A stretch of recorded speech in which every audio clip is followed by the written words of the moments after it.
قبضہ مافیا کی اگر لسٹ جو جاری ہوئی ہے تو سب سے بڑا قبضہ مافیا تو یہ جعلی حکومت خود ہے اور اس کی ساری اے ٹی ایمز ہیں اور وہ سب ہیں جن کو انہوں نے چوری تاریخی چوریوں اور ڈاکوں کے باوجود بہت بڑے بڑے این آر اوز دیے. تو اگر صحیح معنوں میں مافیا کا مطلب آپ نے سمجھنا ہے, قبضہ مافیا کا آپ نے سمجھنا ہے جو 2018 کے الیکشن میں عوام کے ووٹ پر ڈاکہ ڈال کر پرائم منسٹر ہاؤس پہ جا کے قبضہ کر کے بیٹھ گئے, پاکستان پہ قبضہ کر کے بیٹھ گئے, ان سے بڑا قبضہ مافیا کون ہے؟ اور اس دن کے بعد سے پاکستان کی ایسی ڈاؤن فال شروع ہوئی کہ ہر چاہے وہ آٹا ہو, چینی ہو, ایل این جی ہو, چاہے وہ پی آئی اے ہو, کچھ بھی ہو, پاکستان کی گورننس ہو, پاکستان ہر جگہ پر ان کی جو گورننس ہے اس کے بڑے بڑے فیلیئرز ان کا منہ چڑھا رہے ہیں. اور اس کے بعد جو کرپشن کے اسکینڈل سامنے آ رہے ہیں, میرا نہیں خیال کہ تاریخ میں کبھی بھی اتنے بڑے بڑے اسکینڈلز اور قبضہ مافیا کی اتنی بڑی بڑی کہانیاں منظر عام پہ آئی ہیں. تو ابھی آپ میڈیا کو دباؤ میں لے آئیں, ابھی آپ اپنی جو لا انفورسمنٹ ایجنسیز ہیں, جو آپ کے احتساب کے ادارے ہیں, آپ ان کو آپ دباؤ میں لے آئیں. ایک دن تو آئے گا جب دودھ کا دودھ اور پانی کا پانی ہوگا اور وقت قریب ہے انشاءاللہ. میڈم یہ بتائیں کہ حکومتی لوگ کہتے ہیں کہ جیسے پی ڈی ایم پہلے متحرک تھی. ایک سیکنڈ, میں ذرا پی ڈی ایم کی بات بعد میں کروں گی, پہلے میں یہ کر لوں کہ یہ جو کھوکھر برادران میرے دائیں بائیں کھڑے ہیں, میں آج میاں صاحب کے کہنے پر ان سے اظہار یکجہتی کے لیے آئی ہوں اور میں یہ سمجھتی ہوں کہ بہت بڑی زیادتی ان کے ساتھ اس دن ہوئی. ان کی بہنوں کے بیٹیوں کے گھر گرائے گئے اور آدھی رات کو دھاوا بولا انہوں نے, اور چادر چار دیواری کا جو تقدس تھا اس کو پامال کیا. کورٹ میں ان کا اسٹے تھا, اس اسٹے کے باوجود کون ہے وہ جس نے انتقام میں اندھا ہو کر وہ کورٹ کے آرڈرز کی دھجیاں اڑائیں. میں کورٹ سے بھی یہ درخواست کرتی ہوں کہ اپنی اس تصدیق کا نوٹس لیں, اور یہ بھی آبویسلی کورٹ میں جا رہے ہیں, کورٹ کا فیصلہ آ گیا, ان کے حق میں آ گیا. تو مجھے یہ بھی پتہ چلا ہے کہ یہ جو شخص ہے جس کا نام عمران خان ہے, وہ پرسنلی بیٹھ کے اس سارے آپریشن کو مانیٹر کرتا رہا ہے, اور پہلے کھوکھر برادران کو پی ایم ایل این کے بہت سارے جو ممبران قومی اور صوبائی اسمبلیز ہیں اور جو ہمارے سینیٹرز ہیں, بہت سارے ممبرز کی طرح ان کو بھی پہلے دباؤ میں لانے کی کوشش کی گئی. ان کو بھی ہر جلسہ, ہر جلوس کے موقع پر ان کو یہ کہا گیا کہ آپ قیادت کے بیانیے سے اختلاف کر لیں, آپ پارٹی کو چھوڑ دیں, آپ قیادت کو چھوڑ دیں, آپ ایکٹیویٹیز میں حصہ نہ لیں, آپ زیر زمین چلے جائیں. بہت دھمکاتے بھی رہے, لیکن انہوں نے جب پارٹی قیادت اور نواز شریف کا ساتھ چھوڑنے سے انکار کر دیا تو پھر یہ انتقامانہ کارروائی ان کے خلاف کی گئی. میں اس کی سختی سے مذمت کرتی ہوں, اور میں یہ سمجھتی ہوں کہ کفر کا نظام, جیسے کہ حضرت علی رضی اللہ تعالیٰ عنہ نے فرمایا کہ کفر کا نظام چل سکتا ہے, ظلم کا نظام نہیں چل سکتا. تو جو سٹینڈرڈز یہ خود آج سیٹ کر رہے ہیں, ہم نے تو برداشت کر لیے. ہماری اللہ کے فضل و کرم سے 4 سال کی جبر کے باوجود, ظلم کے باوجود, انتقام کے باوجود مسلم لیگ نون اسٹینڈز یونائٹڈ, اللہ تعالیٰ کے فضل و کرم سے نواز شریف کے بیانیے پر انہوں نے لبیک کہا اور اپنی وفاداریاں تبدیل کرنے سے انکار کر دیا. مسلم لیگ کی ہسٹری کے اندر شاید یہ پہلی مرتبہ ہے کہ مسلم لیگ نے ظلم کے آگے, جبر کے آگے, حکومت وقت کے آگے جھکنے سے انکار کر دیا, ٹوٹنے سے انکار کر دیا. تو یہ تو ایک تاریخی ناکامی ہے جو عمران خان کو اور اس کے سارے حواریوں کو فیس کرنی پڑی. انشاءاللہ تعالیٰ آگے بھی ناکام ہوں گے. لیکن میں ایک اور بات بتا دوں کہ مسلم لیگ نون ایک وہ جماعت ہے جس کی جڑیں ہیں عوام کے اندر.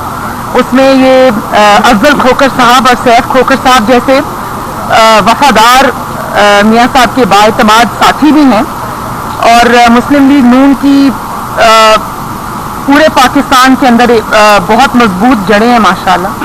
لیکن تحریک انصاف کا ایسا کچھ نہیں ہے, اور وہ ایک ون مین شو پارٹی ہے, اور جب وہ انسان کمزور ہوگا, ختم ہوگا, جو کہ ہمیں نظر آ رہا ہے, تو یہ پارٹی ٹوٹ کے بکھر جائے گی.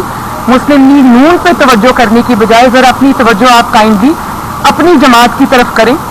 اور یہ جو 15-16 لوگوں کا کل گروپ ہے جس نے अपनी ही पार्टी के ऊपर तहरीक वो जो एक अदम एतमाद का जो उन्होंने इजहार किया, आप अपनी पार्टी पे तवज्जो दें, क्योंकि आगे आगे जब इलेक्शन आ रहा है और लोगों को नज़र आ रहा है कि इलेक्शन जनरल इलेक्शन आने तो उसके अंदर कोई भी तहरीक इंसाफ की टिकट लेने को तैयार नहीं होगा, तभी आप ये देखेंगे कि ना ये कोई जलसा कर सकते हैं, ना ये अवाम के अंदर जा सकते हैं। जब भी ये इनके वज़रा और ये अवाम के अंदर जाते हैं, इनको बहुत बड़े रिएक्शन का सामना करना पड़ता है, और आगे आगे जो हालात इनके लिए आ रहे हैं उसके लिए इनको अपनी पार्टी पे तवज्जो देनी चाहिए। मुस्लिम लीग नून को छोड़ दें, उसमें ये तारीखी नाकामी और शर्मिंदगी का सामना कर चुके हैं।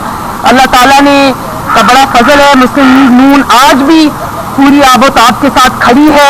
इन्होंने पूरी 4 साल से हथकंडे आजमा लिए, कुछ कामयाब नहीं हुआ। इंशाअल्लाह ताला अब इनकी अपनी बारी है। ये जो पीडीएम वाली बात है, जो अदालत में जा रहे हैं, क्या ये जाती असर पे अदालत जाएंगे या मुस्लिम लीग नून इस केस को टेकअप कर रही है? नहीं, मुस्लिम लीग नून तो सियासी तौर पे इस केस को टेकअप करती है। जो अग्रीड पार्टी है, जो अफेक्टेड है, ऑब्वियसली कोर्ट तो वही जाएंगे मैडम। ये जो लेकिन हमारी पूरी मॉरल सपोर्ट, सियासी सपोर्ट, जमात की सपोर्ट, लीडरशिप की सपोर्ट इनके साथ है मैडम क्योंकि और मेरे किसी भी रुकन पर जहां जुल्म होगा, जहां ज्यादती होगी, मैं चुप नहीं रहूंगी, मैं उनके साथ खड़ी होंगी। मैडम क्योंकि पीडीएम के प्लेटफॉर्म पे बहुत बड़े जलसे हुए और हुकूमत अब कहती है कि पीडीएम जो है वो आपस में इनके अब झगड़े हो गए हैं।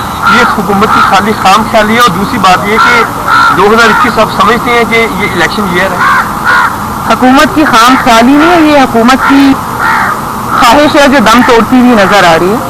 जाहिर है पीडीएम एक 10 जमातों के ऊपर मुश्तमिल एक अलायंस है, जिसमें हर जमात का अपना मंशूर है, हर जमात का अपनी सोच है, हर जमात का अपना एजेंडा है।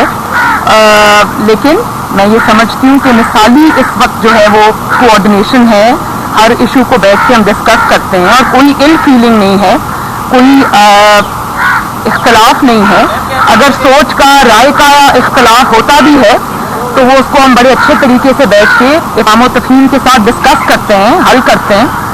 और जहाँ तक हुकूमत का सवाल है तो हुकूमत की वो क्या कहते हैं ना कि हज़ारों ख्वाहिशें ऐसी कि हर ख्वाहिश पे दम निकले। ये उनकी ख्वाहिश तो हो सकती है कि पीडीएम में कोई क्रैक नज़र आ जाए या पीडीएम के अंदर कोई इनको थोड़ा बहुत भी झोल नज़र आ जाए, लेकिन इंशाअल्लाह ताला हुकूमत की ये ख्वाहिश कभी पूरी नहीं होगी। जब भी मुखर बरादरान पर बुरा वक्त आता है, राना सनाउल्लाह पंजाब की सतह पर आते हैं, आप आकर इन्हें रेस्क्यू करती हैं, इनकी बात जो है आला हुकाम तक पहुँच जाती है। देखने में ये आया है कि लाहौर की सतह पर कोई ऐसी मूवमेंट्स जो है इनके हाथ में नजर नहीं आती। ये लोग जो आपके साथ खाना खाना खड़े हैं, फिर इनके हवाले ही लाहौर कर दें ताकि किसी और को रेस्क्यू करने ये तो पहुंच जाए, अगर कोई इनको रेस्क्यू करने नहीं आ रहा। अच्छी तजवीज़ दी आपने, लीडरशिप तक पहुंचाती है। एक कमेटी बनाई गई है ब्रॉडशीट के हवाले से, जिसमें ब्रॉडशीट नहीं, उसका नाम है ब्रॉडशीट जो भी है अजमा सही साहब को बनाया गया है। क्या आप समझते हैं कि कोई नई एक जाल बनाया जा रहा है नवाज शरीफ और मुस्लिम लीग नून के खिलाफ? नहीं, ये जाल नया नहीं है, जाल बहुत पुराना है। ये जाल के अंदर बहुत बड़े बड़े सुराख हो गए, जिसको फंसाने की कोशिश करते हैं, ये जाल उलट के उन्हीं के ऊपर आता है। तो जस्टिस अजमत सईद साहब जो है, उनको कौन नहीं जानता कि कितनी उन्होंने नेक नामी कमाई थी जब वो सुप्रीम कोर्ट के सिटिंग जज थे, और उन्होंने जिस तरह से पर्सनली ज़ाती तौर पे असरअंदाज होकर उन्होंने JIT बनवाई। उन्होंने व्हाट्सएप कॉल्स की, जिस JIT को बदनाम ज़माना JIT को आज तक व्हाट्सएप दादा JIT के नाम से याद किया जाता है, उसके बानियों में उनका नाम शामिल था। और उन्होंने पर्सनली व्हाट्सएप कॉल्स की और उन्होंने डिफरेंट जो महकमे थे जहाँ से उन्होंने अपने मेंबर्स लेने थे JIT के, तो उन्होंने अपनी ज़ाती पसंद नापसंद, वो लोग जो उनके ज़ेरे असर थे, जिनके साथ वो काम कर चुके हुए थे, जिनको वो समझते थे कि वो उनके मनपसंद फैसले देंगे, उनके इन्फ्लुएंस में है, उन्होंने ज़ाती तौर पे इदारों को व्हाट्सएप कॉल करके उनके नाम JIT में शामिल करवाए। तो वो जो एक मुंतखब हुकूमत के खिलाफ साजिश थी, एक मुंतखब वज़ीर आज़म के खिलाफ साजिश थी, उसमें वो बहुत बड़ा उसका हिस्सा थे, उसके करता धरता थे। और उस वक्त वो जब ये चीज़ ओरिजिनेट की, ये ब्रॉडशीट वाली, उस वक्त वो नैब के ऑफिसर थे नैब के ओहदे पे फाइल्स थे वो उसके लाने वालों में से थे।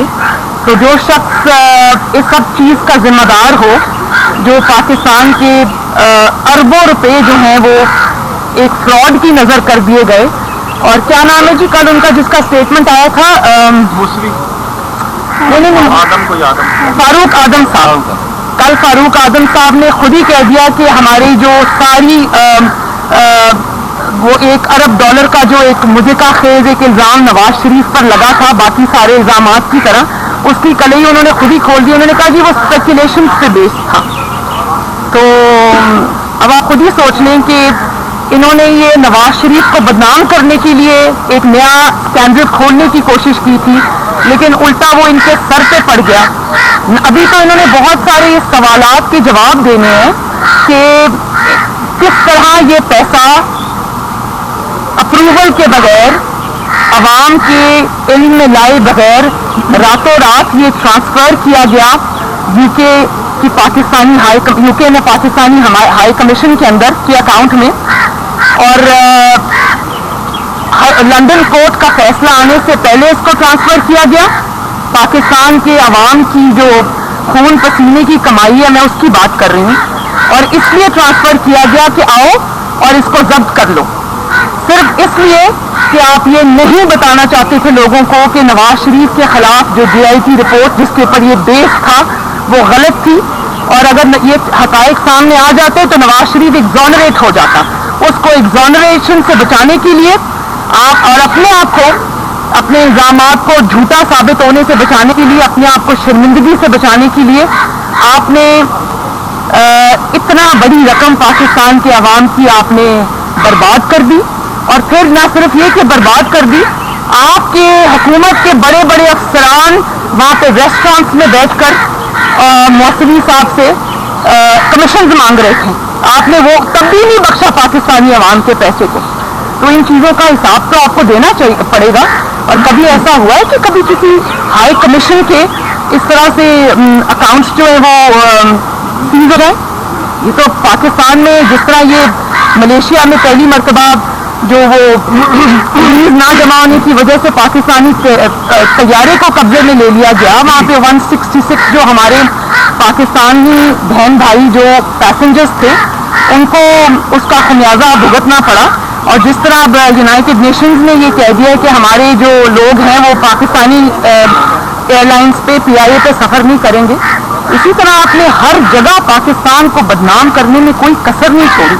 लेकिन फ्रॉड शीट के में जितना बड़ा स्कैंडल सामने आया है, और आप अब देखें ये जिसको नालायक आज़म कहते हैं, उसने एक ट्वीट कर दी कि बड़ी रोको शॉक से पहले ब्रॉड शीट को खोल रहे थे, जब पता चला कि ऊपर ही सर पे आ गई है, अपने ही मुंह पर आ गई है, तो ट्वीट की कि मेरा इससे कोई लेना देना नहीं। आपका लेना देना है, आपको जवाब इसलिए देना पड़ेगा क्योंकि आप इस स्कैंडल के बावजूद उसके कर्ता धर्ता को प्राइम मिनिस्टर हाउस में बुलाकर उनके साथ मीटिंग्स करते रहे। क्या उन मीटिंग्स में डिस्कस होता ये आवाम को पता चलना चाहिए, और इंशाअल्लाह ताला एक दिन ये हक़ाइक़ सामने आएंगे।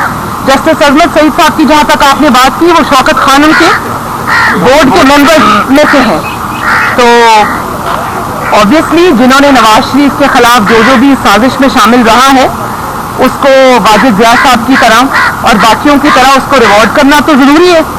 तो ये अगर रिवॉर्ड करने के लिए किया है तो जो साजिश का एक बहुत बड़ा एलिमेंट है, अगर आप उसी को अपने खिलाफ तहकीकात करेगा, क्योंकि वो तो इसमें शामिल रहे। तो मेरा ख्याल है कि इज्जत से जस्टिस अजमत सईद साहब को इससे रिफ्यूज़ करना चाहिए अपने आप को, और उनको ये कहना चाहिए कि मैं क्योंकि खुद इसमें इन्वॉल्व हूँ इसलिए आप मुझे स्पेयर करें, वरना पाकिस्तान की आवाम के सामने फिर कुछ और हक़ाइक़ जो कि उस वक्त शायद हम नहीं ला सके सामने, फिर वो हमें लाने पड़ेंगे। किस तरह जस्टिस अजमत साहब ने पर्सनली उस वक्त की जो मुस्लिम लीग नून की हुकूमत थी उसके ऑफिसर्स को किस तरह से पर्सनली इन्होंने बुला के डरा के धमकाने की कोशिश की और क्या क्या मैसेजेस दिए, फिर वो तो कौम के सामने चीज़ लानी पड़ेगी हमें। तो बेहतर है अपने आप को रिक्यूज मैडम अब अगले एतवार में मोहम्मद बिलावल अली ने पिछले दिन एक प्रेस कॉन्फ्रेंस की, उन्होंने इन हाउस तब्दीली की बात की है। क्या नून लीग भी इन हाउस तब्दीली को सपोर्ट करती है? दूसरी ये बताइएगा कि कराची में शादी है बख्तावर की, क्या आपको बुलाएगी और आप जाएंगी वहाँ पर? इन्विटेशन आया आपके पास? देखिए, जहाँ तक बिलावल साहब की तजवीज़ की बात है, जो इन हाउस उन्होंने चेंज की बात की है, मैंने भी वो टीवी पे सुनी है। और अब जब तक पीडीएम का इजलास नहीं होता, उन्होंने कहा कि मैं पीडीएम की क़यादत को मनाऊंगा, तो मैं तो उनको कहती हूँ उनके पास अगर नंबर्स हैं तो ज़रूर शो करें, लेकिन हमें इंतज़ार करना चाहिए पीडीएम के अगले सरबराही इजलास का, जिसमें बिलावल साहब ये अपनी तजवीज़ रखेंगे, जैसा कि उन्होंने कहा है कि वो रखेंगे। तो जब वो ये तजवीज़ पीडीएम के सामने रखेंगे तो ये डिस्कस भी होगी वहाँ पर जो पीडीएम की सारी जमातें डिसाइड करेंगी, वो आप सबके सामने आ जाएगा। और शादी का इन्विटेशन आया आपको? सभी मेरी नेक ख्वाहिशात, मेरी दुआएं बख्तावर भुट्टो जरदारी के साथ हैं। अल्लाह ताला उनको इस नए सफ़र में खुशियाँ दे, उनको आबाद रखे, खुश रखे, मेरी उनके लिए नेक तमन्नाएं। मैडम आखिरी सवाल, ये 2021 जो है ये इलेक्शन ईयर है और जो ब्यूरोक्रेसी इस वक्त नून लीग को इंतकाम का निशाना बना रही है, क्या आप चाहेंगे कि उनकी खिलाफ कमीशन बने कि ये जो लोग सरकारी अफसरान यूज़ हो रहे हैं आप लोगों के कैंडिडेट के खिलाफ कार्रवाई हो? देखें, जहाँ तक ब्यूरोक्रेसी का ताल्लुक है या पुलिस ऑफिसर्स का ताल्लुक है या इंतज़ामिया का ताल्लुक है, वो जितने वो तंग आए हुए हैं इस नालायक और नाअहल हुकूमत से, वो शायद हमें उसका अंदाज़ा नहीं है। उसकी वजह ये है कि ये जो तारीखी नाअहली और नालायकी है, उसका निशाना, उसका जो ब्रंट है, वो उनको बेयर करना पड़ता है। और जो पसंद नापसंद की बुनियाद पर यहाँ पर आजकल शहबाज शरीफ साहब जब हुआ करते थे तो मेरिट हुआ करता था, पुलिस ऑफिसर्स की, इंतज़ामिया की जो अपॉइंटमेंट्स हैं वो मेरिट पे हुआ करती थी। लेकिन अब ये होता है कि जहाँ पर ज़रूरत होती है, जैसे जब खोखर बरादरान के ऊपर अटैक करना था, तो ये फिर ये देखा जाता है कि कौन सा जो पुलिस ऑफिसर है या कौन सा जो ओहदेदार है वो बेहतर तरीके से इस्तेमाल हो सकता है। तो वो ये समझते हैं, ब्यूरोक्रेसी भी ये समझती है, पुलिस ऑफिसर्स भी ये समझते हैं कि इंतकाम के लिए वो इस्तेमाल हो रहे हैं और ये ब्रंट जो है वो उनको बेयर करना पड़ेगा। ऑब्वियसली लोग चेहरे देख लेते हैं, पहचान लेते हैं, मार्क कर लेते हैं। तो इस हुकूमत की जो ज़्यादतियाँ हैं, जो इंतकाम है, उसका जो ऑब्वियसली उसका जो जिम्मेदार है इनको ठहराया जाएगा। तो ये इनको भी ज़रा सोच समझ के गवर्नमेंट के अहकामात को मानना चाहिए, क्योंकि ये इल्ज़ाम सारा इनके ऊपर भी आएगा। लेकिन वो खुद भी बहुत तंग है, मैं ये जानती हूँ। भाई का प्लॉट, जो बहनोई का प्लॉट हो, कुछ हो, कहीं पर जलसा हो, कहीं पर बाई इलेक्शन हो, पूरी इंतज़ामिया वहाँ की तब्दील हो जाती है।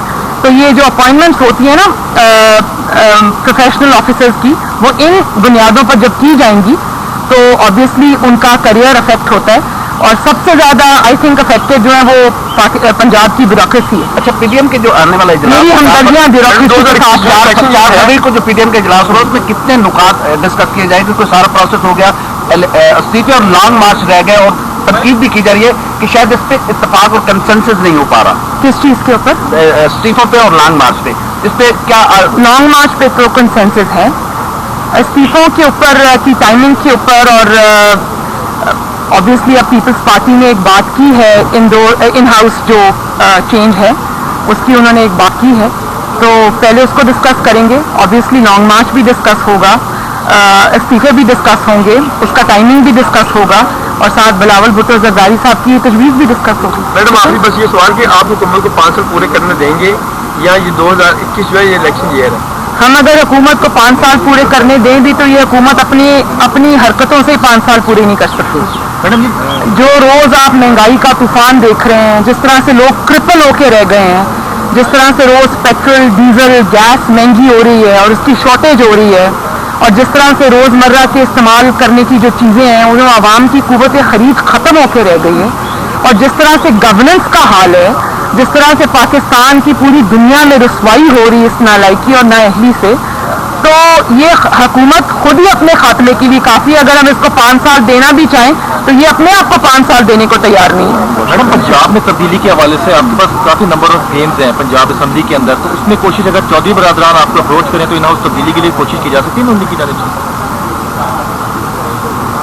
और एक चीज़ और वो कहते हो सार का भी केस हाई कोर्ट ने टेकअप कर लिया, पता नहीं वो आ रहे हैं कॉन्सेंट से, मतलब कल की जो बातें हैं नून लीग पंजाब में कोशिश क्यों नहीं करती ना उस तब्दीली के हवाले से? नून लीग ये समझती है कि जो इन्होंने अपनी नाकामी और नाअहली से हाल कर दिया है हर चीज़ का, तो इतनी आसानी से नून लीग इनको जाने नहीं देगी। ये अपनी जिम्मेदारी से, अपनी नालायकी नाअहली की जिम्मेदारी और इसका बोझ इनको खुद उठाना पड़ेगा। नून लीग इनको बिल्कुल राह फरार नहीं देगी, शहीद बनने का मौका नहीं देगी, ताकि कल को ये बाहर आके ये ना कह सकें कि हमने तो बड़ा काम करना था जी पंजाब में, तो अचानक हमारी हुकूमत गिरा दी गई और हमें हमारे खिलाफ साजिश हो गई और हम ये कर नहीं सके। इनको इनका जो क्या कारकर्दगी उसका बोझ भी इन्हीं को उठा के अवाम में जाना पड़ेगा। नून लीग इनको राह फरार इख्तियार भी करना। ये तो नया बयानिया आ गया जो पीटीएम का बयानिया था, जो लॉन्ग मार्च अस्तीफे आप कह रहे हैं। नहीं, मैं इन हाउस चेंज की बात कर रही हूँ, मैं इन हाउस चेंज की बात कर रही हूँ। पंजाब में जब इन्होंने बात की है, अब इसके ऊपर शरारत न करना।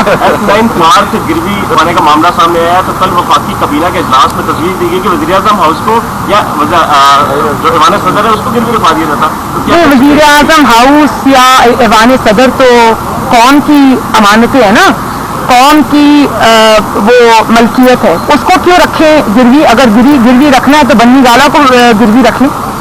इनकी जाती रिहाइश गाहों को जिनको इन्होंने जालसाजी से रेगुलराइज कराया है और जिसका सबूत ये आज तक नहीं दे सके कि वो किस पैसे से खरीदी है, तो उनको गिरवी रख लें। कौन की अमानत को गिरवी क्यों रखना? Thank you. मैं अब चलूँ जी? थैंक यू जी। Thank you ma'am.